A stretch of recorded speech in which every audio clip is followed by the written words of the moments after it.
Dans cette vidéo, nous allons voir maintenant que la mondialisation se caractérise par d'importants flux matériels et immatériels. Tout d'abord, voyons l'explosion des flux de marchandises, avec, premièrement, la volonté politique du libre-échange sans cesse affirmée depuis 1945 et une accélération depuis les années 1990.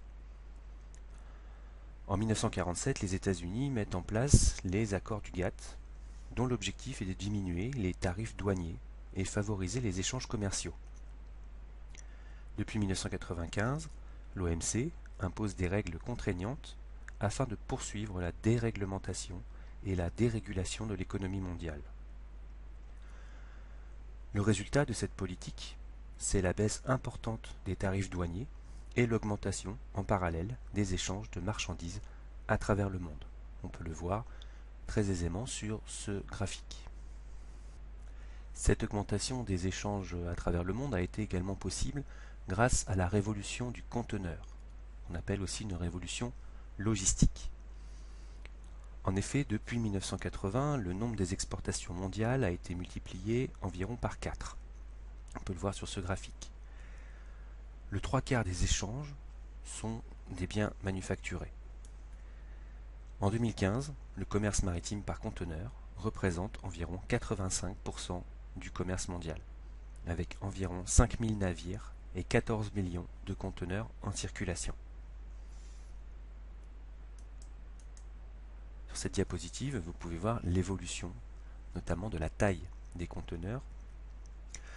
En effet, l'accroissement des échanges a été permis par des progrès techniques, notamment l'augmentation de la taille des bateaux qui portent ces conteneurs, mais aussi par l'ouverture de voies maritimes.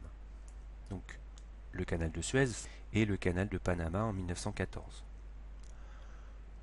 Sur le bouton que vous voyez apparaître sur votre écran, vous pourrez accéder à une petite vidéo sur le Jules Verne, un des plus grands porte-conteneurs du monde. Le conteneur est devenu le symbole de la mondialisation des échanges. Il a une taille standard partout dans le monde, il est facile à stocker et il est adapté aux différents modes de transport, que ce soit le bateau, le train ou le camion. Cette capacité à changer de mode de transport s'appelle l'intermodalité, c'est-à-dire le passage d'un mode de transport à un autre. L'économie mondiale est tellement dépendante des conteneurs qu'on parle de conteneurisation des échanges mondiaux. On mesure même la capacité d'accueil des ports en EVP, c'est-à-dire équivalent 20 pieds, autrement dit la taille d'un conteneur en longueur. C'est en Asie, et en particulier sur la façade est du continent, que l'augmentation du trafic de conteneurs est spectaculaire. Aujourd'hui, en effet, l'Asie a largement dépassé l'Europe dans le transport des conteneurs et représente environ la moitié du transport mondial. Aujourd'hui, nous sommes donc dans un monde qui fonctionne en réseau. Et ce monde en réseau est né de la Division internationale du travail et de la Division internationale du processus productif. La DIT et la DIPP ont eu pour conséquence, en effet, de lier les territoires aux autres et d'augmenter le volume des flux. On parle dès lors d'un monde qui fonctionne en interdépendance, les territoires fonctionnant les uns par rapport aux autres. Cette interdépendance n'est possible qu'avec des réseaux performants, c'est-à-dire des lieux qui sont bien reliés les uns aux autres et qui échangent entre eux. Concrètement, ces réseaux, ce sont des routes maritimes qui relient les grands ports entre eux, des lignes aériennes qui relient les aéroports entre eux, ainsi que les grandes villes. Il existe aussi un certain nombre de lieux que l'on qualifie de hubs. Vous avez la définition ici. Un hub, c'est un lieu de correspondance permettant la redistribution des flux. Si on regarde l'exemple de l'entreprise FedEx, une entreprise américaine, eh bien, on peut voir que le hub principal de FedEx, c'est l'aéroport de Memphis, aux États-Unis. Donc un hub fonctionne comme un point qui redistribue les flux vers d'autres points. Alors, certaines parties du monde et certaines populations sont à l'écart des réseaux et restent en marge du dynamisme économique. On peut le voir sur cette carte, c'est par exemple le cas de l'Afrique. Il est important, de manière générale, d'être intégré au réseau pour bien profiter de la mondialisation et pour être compétitif dans la compétition internationale. Si on prend l'exemple du port du Havre en France, eh bien, ce port a dû faire de très importants travaux pour s'agrandir et être capable d'accueillir les plus grands porte-conteneurs. Sans ces aménagements, eh bien, sa connexion au réseau aurait été beaucoup moins bonne et le dynamisme du port en serait diminué. Enfin, je vous rappelle que cette notion de réseau est indispensable à connaître pour traiter le sujet de composition suivant: la mondialisation, processus, acteurs, flux, mobilité et réseau. C'est un sujet qui peut potentiellement tomber le jour du bac. Dans une deuxième sous-partie sur les flux, nous allons voir les flux immatériels, notamment les flux de capitaux et de données numériques.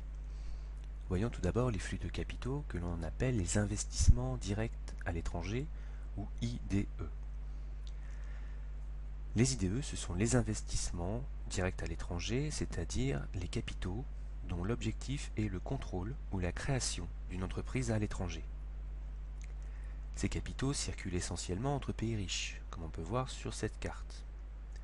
En effet, les investisseurs évitent les zones pauvres, peu développées, mal équipées, mais aussi les zones instables ou à risque.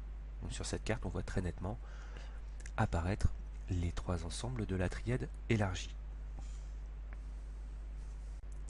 Nous pouvons également aborder les transactions sur les marchés financiers.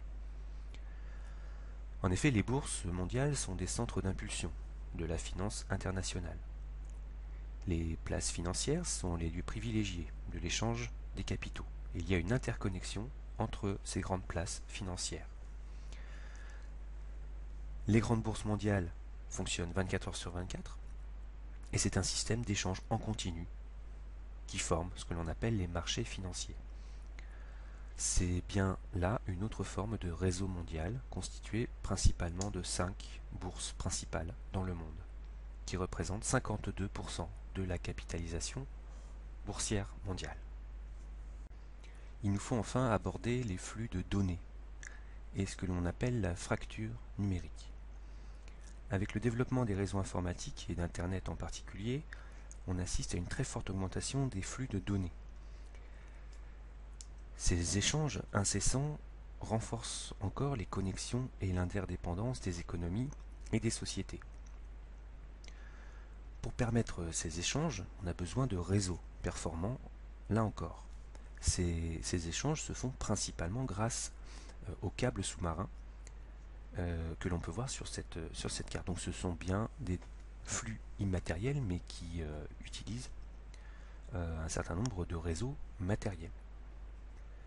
Là encore, il faut souligner que tous les espaces du monde et toutes les sociétés du monde ne sont pas du tout connectés de la même façon. Et on assiste à ce que l'on appelle la fracture numérique aujourd'hui, avec un certain nombre de territoires et de populations qui sont beaucoup moins bien intégrés au réseau de données numériques. On peut le voir ici, c'est en particulier le cas pour l'Amérique centrale, l'Afrique subsaharienne et l'Asie du Sud. Donc le développement des réseaux numériques a tendance à renforcer encore les disparités mondiales.